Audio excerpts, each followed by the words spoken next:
অভিমানী রুদ্রনীল ঘোষ দেখলাম একাধিক গ্রুপ ছাড়লেন বিজেপির, কেন বলুন তো এই মুহূর্তে অভিমানী রুদ্রনীল ঘোষ? এখনো তো 4টে আসন বাকি, তাহলে কি রুদ্রনীল ঘোষ এই মুহূর্তে প্রার্থী হচ্ছেন না বলেই কি দল ছাড়ছেন, বিজেপি ছাড়ছেন? এইরকমই জল্পনা রাজনৈতিক মহল থেকে সামাজিক মহল। কেন অভিমানী? আমার সঙ্গে রয়েছেন রুদ্রনীল ঘোষ, কথা বলার চেষ্টা করবো। দাদা, কেন অভিমানী? অভিমানী কেন হবে? আমি কি বৌদি নাকি যে অভিমানী হবো? আশ্চর্য কথা তো।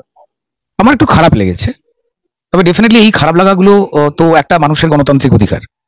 যে কোনো একটা সচেতন মানুষেরই মন আছে, যার যুক্তি আছে, তার তো খারাপ লাগবেই। কিন্তু ঘটনা হচ্ছে যে এমন নয় যে যারা যারা প্রার্থী হয়েছেন তারা অত্যন্ত অযোগ্য, আমি বিরাট যোগ্য, এমনটা কিছু নয়। যারা প্রার্থী হয়েছেন, দল যাদের প্রার্থী করেছে, এখনো পর্যন্ত 38টা ঘোষিত সিটে তারা প্রত্যেকেই কোনো না কোনো কারণে যোগ্য। দেখুন, লোকসভার প্রার্থী হওয়ার ক্ষেত্রে জেনারেলি আমরা যে প্রবণতাটা রাজনৈতিক ভাবে দেখে আসি সেটা হচ্ছে, এক, তার জনপরিচিতি। কারণ 7টা বিধানসভা মিলিয়ে একটা লোকসভা হয়, তো ফলত তার একটা জনপরিচিতি জায়গা থাকে। তিনি যে কোনো ফিল্ড থেকে আসতে পারেন, রাজনৈতিক জগৎ থেকে অনেক পুরনো কর্মী আসতে পারেন, খেলাধুলা জগৎ, শিক্ষা জগৎ, সংস্কৃতি জগৎ বা অন্য কোনো ভাবে। এক, তাকে সেই পরিচিতির জায়গাটা থাকলে সুবিধা হয় মানুষের কাছে। কারণ সবকটা জায়গায় পৌঁছানো, সবকটা উলিগলিতে ঢুকে মানুষ তো প্রত্যাশী হবেনি যে যিনি প্রার্থী তিনি আমার কাছে ভোট ভিক্ষা করতে আসবেন, এটা তো নিয়মের মধ্যে পড়ে। কিন্তু যেহেতু 7টা জায়গা, মানে 7টা বিধানসভা একটা লোকসভার মধ্যে কভার করা অতটা সহজ নয়, তো ফলত এক, তার ওই পরিচিতির একটা তো জায়গা থাকে, জেনারেল প্রবণতা দেখতে পাওয়া যায়, এবং তার সঙ্গে সঙ্গে তার দলের জন্য লড়াইয়ের যে ডেডিকেশন, মাঠে থাকা, দলের জন্য তার যে আত্মত্যাগ, সেইটাকে অবশ্যই কিন্তু মাথায় রাখা হয়। আবার বিশেষ বিশেষ কিছু প্রার্থী রয়েছেন, তাদেরকেও কিন্তু সেইভাবে যোগ্য মনে করা হয় প্রার্থী হিসেবে। তো ফলত এখন অব্দি 38 জন যারা হয়েছেন তারা কোনো না কোনো ভাবে এই পরিমাপে তারা অত্যন্ত যোগ্য। তাদের সঙ্গে কি আপনি পারলেন? তাদের যোগ্যতা মাপার কি আপনার যোগ্যতা কম মনে হয়? দেখুন, পরিচিতির জায়গা দিয়ে বা দলের ডেডিকেশনের জায়গা দিয়ে কেউ কিন্তু আমার সম্বন্ধে তো নেগেটিভ তারা বলতে পারবেন না। যে আমাকে পশ্চিমবঙ্গের শেষ কোন অব্দি ম্যাপ যতটা রয়েছে সেখানে প্রত্যেকটি মানুষ আমাকে ভালোবাসেন, স্নেহ করেন, আশীর্বাদ করেন। তাই তো আমি রুদ্র থেকে রুদ্রনীল ঘোষ হয়েছি, বা দীর্ঘ 15-20 বছর ধরে আমি কাজ করছি আমার জীবিকাতে, প্রফেশনাল অভিনয়। এবার তারপরে পরিষ্কার ডেডিকেশনের জায়গা মানুষ জানেন যে ভবানীপুরে প্রার্থী হওয়া তো আমার কোনো হাতের মধ্যে ছিল না। দলই আমাকে আমার হাওড়া শিবপুর, যেখানে বাড়ি, হাওড়া সদর, হাওড়া শহর, সেখান থেকে তুলে নিয়ে এসে ভবানীপুরের মতো মমতা বন্দ্যোপাধ্যায়ের গড়, ভবানীপুরের মতো তৃণমূলের, যেখানে 1 ইঞ্চি এগুলি তৃণমূলের হয় নেতা মন্ত্রী বা গুন্ডা চাষ হয়, তৃণমূলীয় গুন্ডা, তার মাঝখানে আমাকে ফেলেছে। যথেষ্ট রকম টাফ লড়াই দিয়েছি। মমতা বন্দ্যোপাধ্যায়ের ইলেকশন ছিল ওটা, এবং সেখানে আমি ইলেকশনের সময় এবং ইলেকশনের পরে শারীরিকভাবে আমাকে নিগ্রহ করা হয়েছে, মারা হয়েছে, রক্তাক্ত আমি হয়েছি, তাতে আমি থেমে যাইনি। যেখানে 2021-এর পরে প্রায় 200-র উপরে আমাদের কর্মীদের উপরে কনস্ট্যান্ট আক্রমণ আজ অব্দি চলেছে, প্রাণ গেছে, আমি বরং আমার আন্দোলন, আমার লড়াই আরো জোরদার হয়েছে, আমার প্রতিবাদী কণ্ঠস্বর আরো বেশি বেড়েছে, এবং কোথাও আমার কোনো বক্তব্য বা কবিতার মাধ্যমে আমি সারা বিশ্বে থাকা বাঙালির কাছে পৌঁছে দিয়ে ভারতীয় জনতা পার্টির হয়ে কথা বলেছি, এবং তৃণমূলের যা যা দুর্নীতি অন্যায় তা নিয়ে কথা বলেছি। এবং আমি তো আমার লেখা তো আমি তো ভাইরাল করতে পারি না, মানুষই সেটাকে ছড়িয়ে দিয়েছেন, আমি সেই কাজ করে গেছি গুরুত্বপূর্ণ। এবং তার সঙ্গে সঙ্গে আমার জীবিকা তছনছ হয়েছে, এটা আমার দল জানে, শুধু আমার নয়, আমার মতো আরো অনেকেরই। আমি তারপর পরিষ্কার মাঠে ঘাটে লড়াইতে রয়ে গেছি, শুধুমাত্র ঘরে বসে কথা বলেছি এমন নয়। যে কোনো আন্দোলনে দল যেখানে নির্দেশ দিয়েছে সেখানে, এবং দলের কালচারাল সেলের হেড হিসেবে আমাকে যা যা দায়িত্ব দিয়েছে আমি প্রাণপণ যতটা পারা যায় ততটাই পালন করার চেষ্টা করেছি। তো এরপর পরিষ্কার ঠিক কোন যোগ্যতা লাগে প্রার্থী হতে গিয়ে এটা তো আমি বলতে পারবো না, আমার দলের যারা রাজ্য নেতৃত্ব রয়েছে বা যারা কেন্দ্রীয় নেতৃত্ব রয়েছে তারা বলতে পারবেন। ডেফিনেটলি প্রার্থী হতে পারলে একটু ভালো লাগতো, কারণ ওই লড়াইটা আমাকে ভারতীয় জনতা পার্টি কিন্তু টাফেস্ট সিট দক্ষিণ কলকাতার ভবানীপুরে ফেলে আমায় শিখিয়েছিল। আমার মার খাওয়াগুলো, আমার ভাত কেড়ে নেওয়া, তৃণমূলের জীবিকা শেষ করে দেওয়া শিখিয়েছিল। হাত বাত প্রায় গিয়েছিল আর কি, ডিসলোকেটেড হয়েছিল, আমার হাড় এখান থেকে সরে গিয়েছিল পাথরকে, এবং ইলেকশনের পরে আমাকে মারের পর মার খেতে হয়েছে। কেন? করোনার সময়তে আমি মানুষের পাশে দাঁড়াচ্ছি দক্ষিণ কলকাতাতে। যাই হোক, সেই জায়গায় দেখা গেল দক্ষিণ কলকাতাতে নিয়ে আসা হলো দেবশ্রী চৌধুরীকে, তো আপনি দক্ষিণ কলকাতায় রয়েছেন একদম, আর আপনার হাওড়া, আপনি বলছিলেন হাওড়া, দুটো জায়গা ছিল। দেখুন, এমনটা নয়, কিন্তু সারা পশ্চিমবঙ্গের মানুষ আমায় ভালোবাসে। এই যে লোকে বলছে আমি নাকি হোয়াটসঅ্যাপ গ্রুপ ছেড়ে দিচ্ছি, হ্যাঁ অবশ্যই ছাড়ছি তো, আশ্চর্য কথা তো। দেখুন, লোকে মানে সময়টা কেন বেছে নিয়েছেন ছাড়ার জন্য? তো আগেও সময় ছিল, আগেও তো ছেড়েছি। এই সময়টায় পরিষ্কার যারা আপনারা সাংবাদিক বন্ধু রয়েছেন তারা বেছে নিয়েছেন কি সময় কি ভাবতে হয়, এটা আপনাদের একান্ত ইচ্ছা। এর আগে 25টা গ্রুপ ছেড়েছি। কোথায় টিকটিকি ডিম পারলো, কোথায় গেরুয়া রঙের ফুল ফুটলো, তার যদি সমস্ত ভিডিও, ছবি সারাদিন ধরে 77টা একই গ্রুপ থেকে একই আসতে থাকে, এটা তো আমার মোবাইল, এটা তো ব্যাগ নয়, এ তো ভারী হয়ে যাচ্ছে। ফলে যে প্রয়োজনীয় যে ভারতীয় জনতা পার্টি যে ইম্পর্টেন্ট যে গ্রুপগুলো রয়েছে, অফিসিয়াল ধরুন 4-5টা গ্রুপ এবং আমার পছন্দের বেশ কিছু গ্রুপ, যেখানে ভারতীয় জনতা পার্টির পক্ষে যারা ভারতীয়রা রয়েছেন, বিদেশে থাকেন বা অন্য রাজ্যে থাকেন, সেই গ্রুপগুলো থেকে অনেক ইম্পর্টেন্ট মেসেজ পাই। আমার পছন্দের কিছু গ্রুপ নিয়ে এখনো 10টা ইম্পর্টেন্ট গ্রুপ যেগুলোতে আমি বিলং করি, যার মধ্যে 4টে রয়েছে বিজেপির অফিসিয়াল। আর এই 5টা আমাকে যারাই ভালোবাসেন, সারা পশ্চিমবঙ্গের মানুষ, তারা তাদের পাড়াতে যে গ্রুপ খুলেছেন, হ্যাঁ, ধরুন জয় হোক মোদিজি, মোদিজির জয় হোক, জয় জয় মোদিজি, জয় জয় জয় মোদিজি। এখন এতগুলো যে গ্রুপ, সেই গ্রুপে যে ফটো বা ভিডিও থাকে, তারা জানি আন্তরিকতা নিয়ে খোলেন, কিন্তু একই ভিডিও একই মেসেজ। এবার সেগুলো আমি 25টা অনেক আগেই সরিয়ে দিয়েছিলাম। তারপর পরিষ্কার কালকে ছুটির দিন, দোল হোলি হে সবাই নিজের মতো করে মত্ত রয়েছেন, আমিও দেখলাম একটুখানি মোবাইলটা হালকা করি, না হলে আমার যে প্রয়োজনীয় ভারতীয় জনতা পার্টির যে প্রয়োজনীয় গ্রুপগুলো থেকে আসা নির্দেশ বা মেসেজ বা লেনদেন তথ্য, সেইগুলো না হারিয়ে যাচ্ছে। রাজনীতির সঙ্গে কথা হচ্ছে, এই যে 38টার মধ্যে আপনার নাম নেই বা আরো 4টে আপনার নাম আসার সম্ভাবনা আছে কিনা, রাজ্য নেতৃত্ব কারোর সঙ্গে কথা হয়েছে? দেখুন, আমার সঙ্গে তারা অত্যন্ত ব্যস্ত। আমি তো একা কোনো ব্যক্তি ঠোঁট ফুলিয়ে অভিমান করছি, এটা তো ঠিক নয় কখনো পর্যন্ত।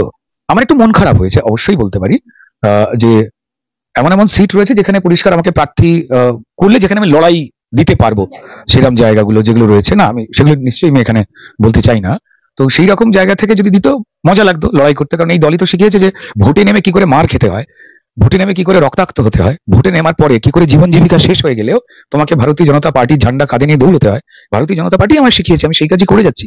তো ফলত যারা প্রার্থী হয়েছেন তারা যোগ্য। আবার এই 4টে সিটে কারা হবেন জানি না, কিন্তু এটা বিশ্বাস করবো যিনি হবেন তিনিও যোগ্য। এটা হতেই পারে। যদি না হই বাকি 4টে সিটের মধ্যে, আমাকে ধরতে হবে যে আমি প্রার্থী হওয়ার ক্ষেত্রে, ডেডিকেশনের ক্ষেত্রে, জীবন জীবিকা তছনছ করে দেওয়ার পর, মার খাওয়ার পরেও, সেলেবরা জেনারেলি বা যারা বিখ্যাত বা পরিচিত মুখ, তারা তো খুব একটা আমার মতো এতটা মাঠে নামতে আমি খুব একটা দেখিনি। তো যাই হোক, বা জীবন জীবিকা তছনছ হয়ে, শুধু আমার হয়নি, অনেকেরই হয়েছে। তো আরো তাহলে আর অনেকেই দেখায়নি। তো খুব সামান্য লোক দেখিয়েছেন, অধিকাংশ লোকই দেখাননি যে তৃণমূলের তো এটা নিয়মই রয়েছে, 100 দিনের কাজ হোক আর পরিষ্কার অন্যান্য জীবিকা হোক, এরা জীবিকা বন্ধ করে দেয় এবং সেটা সবাই জানেন। তো সেই ক্ষেত্রে প্রার্থী না করলেও এমনটা নয় যে আমি পরিষ্কার ঠোঁট ফুলিয়ে বসে থাকবো। আমার লড়াই, মোদিজি যে কাজটা করছেন, ভারতবর্ষে পিছিয়ে পড়া যে মানুষরা রয়েছেন, যে কাজ অন্যান্য রাজনৈতিক দল যারা কেন্দ্রে ক্ষমতায় এসে শুধুমাত্র মুখে কথা দিয়ে গেছেন কিন্তু মানুষের জন্য ওই কাজগুলো করেননি, আজকে যেগুলো মোদিজিকে করতে হচ্ছে, বিশেষ করে যারা পিছিয়ে পড়া প্রান্তিক মানুষ, তাদের জন্য। তার কোনো হিন্দু মুসলমান নেই, তার কোনো শিখ খ্রিস্টান নেই, দল মত ধর্ম নির্বিশেষে নিম্নবিত্ত, নিম্ন মধ্যবিত্ত যারা মানুষ রয়েছেন, যারা আমাদের দেশে অনেক, তাদের জন্য সমস্ত রকম যে জনকল্যাণকর প্রকল্প, সেগুলোর যে লড়াই, সেগুলোতে একটা অন্য দিক নির্দেশ দিয়ে দিয়েছে আমার দেশকে। হয়তো কংগ্রেস, তৃণমূল, সিপিএম তারা দিকভ্রান্ত হয়ে গিয়ে ভারতীয় জনতা পার্টির বিরুদ্ধে বা মোদিজির বিরুদ্ধে অনেক কথা বলছে, কিন্তু যারা মিথ্যে কথা বলছে তারাও জানে যে আমি অন্যায় করছি। তো যাই হোক না কেন, তো সেই লড়াইতে আমার যে ক্ষতি হয়ে যাক, দেখুন আমার যা যা ক্ষতি হয়েছে, তার থেকে তো বেশি ক্ষতি হয়েছে যারা পরিষ্কার প্রাণ দিয়েছেন ভারতীয় জনতা পার্টির প্রায় 200-র উপরে কর্মী। ঠিক আছে, আমি তো তাদের মতো প্রাণ দিতে পারি, হ্যাঁ রক্ত দিয়েছি, অনেকেই দিচ্ছেন, এমনটা কিছু নয়, কিন্তু পরিষ্কার প্রার্থী হতে তো দলই আমায় শিখিয়েছে। তো দল মানে জনপ্রিয়তা, জনপরিচিতি এবং তার সঙ্গে সঙ্গে ডেডিকেশন, সে দুটো তো মোটামুটি আমার থেকে অনেকেই দেখতে পান বলে জানতে পারা যায়। তো বাকি আর কোনটা হলে আমি আগামী দিনে লোকসভার প্রার্থী হতে পারবো, তো সেটাও ডেফিনেটলি, সেটা আমি ডেফিনেটলি আমি তো যারা হবেন দেখে তো আমি ডেফিনেটলি শিখবো, এর মধ্যে তো অন্যায় নেই। কিন্তু অবশ্যই ভারতীয় জনতা পার্টির ঝান্ডা নিয়ে লড়াই করতে করতে আরো বেশি করে আমার প্রতিবাদ হবে। কারণ মোদিজির নেতৃত্বে ভারতীয় জনতা পার্টি যতক্ষণ না পশ্চিমবঙ্গে শাসন ক্ষমতায় আসছে, পশ্চিমবঙ্গকে যেভাবে পিছিয়ে দিয়েছে, গরিবকে আরো গরিব রেখে দাও এই ষড়যন্ত্রের সিপিএম এবং গরিবের লুট করো এই ষড়যন্ত্রের চুরির তৃণমূল, সেটাকে তো দূর করে পরিষ্কার পশ্চিমবঙ্গের মানুষ, তাদের জন্য তো লড়াই করতেই হবে। সেই লড়াইতে প্রার্থী হই চাই না হই, আমার এই লড়াই চলবে, আরো জোরে প্রতিবাদ নিয়ে চলবে ভারতীয় জনতা পার্টির ঝান্ডা কাঁধে নিয়ে। কিন্তু অবশ্যই সেইটাও তো খোঁজা চলবে। আসানসোল আর ডায়মন্ড হারবার দুটো সিট এখনো পর্যন্ত দাঁড়াতে চাইবেন? দল বললে দাঁড়াবো। দল যদি মনে করেন যে আমার থেকে, হ্যাঁ তাতে কি হয়েছে, শত্রুঘ্ন সিনহা অত্যন্ত বয়স্ক মানুষ, তিনি আসানসোলে আসেও না, আসানসোলের মানুষ বুঝেও গেছেন যে তিনি এখানে আসবেন না। আসানসোলের প্রচুর হিন্দু মুসলমান গরিব মানুষ রয়েছেন, তারাও জানেন যে উনি আমাদের জন্য কিছু করবেন না, বয়স্ক মানুষ একজন। হ্যাঁ দেখুন, বিহারি বলুন, গুজরাটি বলুন, বাঙালি বলুন, আমি এভাবে দেখি না, তৃণমূলের মতো করে বহিরাগত আমি বলি না। তার বাড়ি পশ্চিমবঙ্গের নয়, তিনি আসানসোলে দাঁড়িয়েছেন এবং ভোট পেয়েছেন এবং উপনির্বাচনে জিতেছেন। উপনির্বাচনে কিন্তু পরিষ্কার রাজ্যের শাসক দলের বিরুদ্ধে কেউ কথা বলতে পারে না, যেখানে শাসক দল ক্রিমিনাল এবং পুলিশদের নিয়ে ভোট লুট করে বলে সবাই জানে। তো ফলত সেই ক্ষেত্রে ফাঁকা মাঠে উনি ভোট পেয়েছেন। কিন্তু মানুষ তো এই কারণে শত্রুঘ্ন সিনহাকে তো এই কারণে ভোট দেননি, সবাই জানেন অত্যন্ত বয়স হয়েছে মানুষটা, তিনি আমার শ্রদ্ধেয় একজন মানুষ অভিনয়ের জগতে। কিন্তু তিনি যে এই মাটিতে নেমে কাজ করতে পারবেন না এটাও জানেন সবাই। দেখুন, অভিষেক বন্দ্যোপাধ্যায়কে আমার দারুণ ভালো লাগে যে অত্যন্ত আন্তরিকতা নিয়ে এত কম বয়সে একটি ছেলে এতগুলো দুর্নীতিতে নিজের নাম জড়িয়েছে, কজন ভারতবাসী পেরেছে, তাই না? তার হয়ে তার পিসিকে বলতে হয় যে আমার ভাইপোর বউ আছে, বাচ্চা আছে, হ্যাঁ, তার সম্পত্তি অ্যাটাচ বা ক্রোক করে দেওয়া হয়েছে, মানে বাজেয়াপ্ত করা হয়েছে, কারণ ওই সম্পত্তি কোত্থেকে এলো তিনি সেই হিসেব দিতে পারেননি। তো এমন একজন মহান ব্যক্তিত্ব, ঠিক আছে, তৃণমূলে তো দেখুন রত্নের অভাব নেই। কুণাল ঘোষ যেমন ক্ষণজন্ম একটা ব্যক্তিত্ব, উনি যে আমাদের মধ্যে রয়েছেন এটা আমাদের 14 গোষ্ঠীর পরম পাওয়া। ঠিক তেমনি অভিষেক বন্দ্যোপাধ্যায়, তিনি যে ক্রিমিনালদের আগলে রেখে, যেভাবে সাংবাদিকদের আগলে রেখে, যেভাবে গণতন্ত্রের হত্যা করে ডায়মন্ড হারবারকে নিজের দখলে রেখেছেন ক্রিমিনাল এবং পুলিশকে দিয়ে, তার বিরুদ্ধে যে কোনো লড়াকু মানুষই লড়াই করতে চাইবেন। আমি কেন, আসানসোলের ক্ষেত্রেও তাই, ডায়মন্ড হারবারের ক্ষেত্রেও তাই, এবং বীরভূমের ক্ষেত্রেও কিন্তু তাই, এবং ঝাড়গ্রামের ক্ষেত্রে যেহেতু এসসি ক্যান্ডিডেট রয়েছে। হ্যাঁ, অনুব্রত দেখুন উন্নয়ন তো এখন কম্বল চাপা দিয়ে সপরিবারে তিহার জেলে বসে পরিষ্কার আঙুল গুটিছে। হ্যাঁ, কারণ যে কারণে তো মমতা বন্দ্যোপাধ্যায় বলেছিলেন যে একটা অনুব্রত গেলে কি হবে, আমাদের হাজার হাজার অনুব্রত সব গ্রামে আছে, অর্থাৎ মানুষের সম্পদ বালি কয়লা পাথর চুরি করে ভরিয়ে রেখে দেবে এমন মানুষ তিনি হাজার হাজার তৈরি করেছেন। উনি ক্রিমিনালদের পাশে থাকেন, বারবার তো প্রমাণ করেছেন, যেভাবে শেখ শাহজাহানকে আগলে রাখলেন, এই ক্রিমিনাল বোমবাদা, ওনার কথাতেই বোমবাদা শওকত মোল্লাকে উনি জেড ক্যাটাগরি নিরাপত্তা দিয়েছেন, গরিব মানুষের চাল ডাল চোর বালুকেও এমন কি করেছে ভালো ছেলে বলছেন, তা দিয়ে মাননীয় মুখ্যমন্ত্রী উনিও খুব কষ্ট করে প্রমাণ করেছেন যে উনি ক্রিমিনালদের মুখ্যমন্ত্রী হয়ে থাকতেই ভালোবাসেন। হ্যাঁ, তো গরুকে তো গায়ে হাত বোলাবই, গরু অত্যন্ত শান্ত একটি প্রাণী। আমি শুধু দেখেছিলাম যে বীরভূমের গরু আমি দেখেছিলাম যে মাঠে ঘাটে বিভিন্ন রকম ভাবে ঘুরে বেড়াচ্ছে, আনন্দে দেখলাম ঘুরছে, আর তার আতঙ্কে ল্যাচ তুলে দৌড়াচ্ছে না যে আমায় ধরে নিয়ে চলে গেল, অনুব্রত বস্তায় পুড়ে ফেলবে। তো মোটামুটি জীবজন্তু আমাদের সমাজে যারা যারা যেগুলো রয়েছে, দেখুন সারা পশ্চিমবঙ্গের মানুষ আমাকে বড় করেছেন, আমি রুদ্র থেকে রুদ্রনীল ঘোষ হয়ে উঠেছি সারা পশ্চিমবঙ্গের মানুষের জন্য। পশ্চিমবঙ্গের প্রত্যেকটা জেলার মানুষ আমায় চিনেন, জানেন, ভালোবাসেন বলেই প্রত্যেকটা পাড়ার যে হোয়াটসঅ্যাপ গ্রুপ, মন্ডলের যে হোয়াটসঅ্যাপ গ্রুপ, সেখানে আমায় জুড়ে নিয়েছেন। হ্যাঁ, এক গাদা ভালোবাসেন বলেই তো সেটা হয়েছে, নাহলে তো নয়।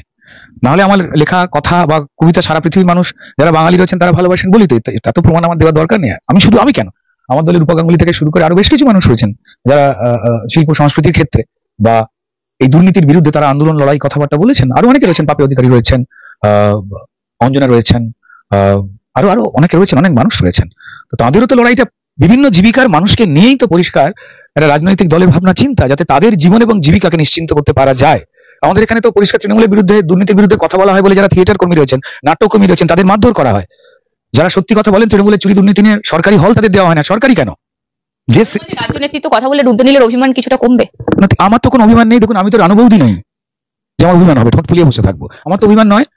আমার ডেফিনেটলি একজন গণতান্ত্রিক দেশের সাধারণ একজন মানুষ হিসেবে, একজন কর্মী হিসেবে আমাকে নির্বাচনে লড়ার যে অভিজ্ঞতা, নির্বাচনে লড়তে গেলে যেভাবে যোগ্য হয়ে উঠতে হয়, সেটা তো ভারতীয় জনতা পার্টি তো আমায় শিখিয়েছে। সেই জন্য আমি কৃতজ্ঞ। আমাকে তো আগুনের মধ্যে ফেলে দেওয়া হয়েছিল, সেখান থেকে তো আমি মজবুত হয়েছি, অনেকটা শিখেছি। তো ফলত দল কি ভাবছেন তো সেটা দলের নেতৃত্বের ব্যাপার। তা আমি এইটুকু বিশ্বাস করি, তারা যে প্রার্থী দিয়েছেন বা দেবেন তারা অত্যন্ত যোগ্য।